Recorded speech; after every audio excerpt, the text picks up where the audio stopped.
Сәлем достар, бүгін мен сіздермен лечо салатымның жасалу жолымен бөлісетін боламын. Алдымен сұйық майды қыздырып, пиязымызды жақсылап қуырып аламыз.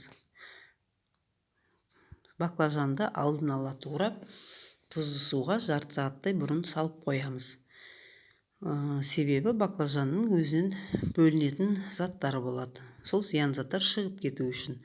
Пиязымыз жақсылап қуырылғаннан кейін біз оған дайын тұрған қызыл болгарскийімізді және де баклажанымызды салып жақсылап қуырамыз. Отты баяу қою керек.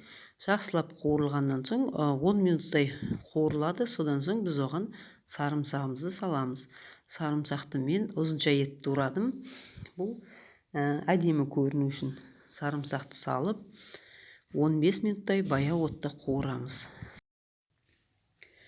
Қуырмамыз дайын болды. Біз оны оттан түсіреміз және де кең ыдысқа шегілген, яғни мясорубкадан тартылған қызанағымызды қайнатамыз.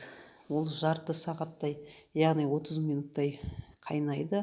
Сол қайнаған соң оның үстіне біз жаңағы дайын болған қуырмамызды саламыз.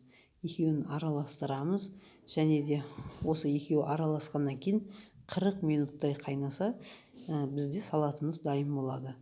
Араластырып қайнатқаннан соң біз оларға дәмін келтіруші заттарды саламыз. Яғни укроп, петрушка, лавр жапырағы, қант, тұз саламыз.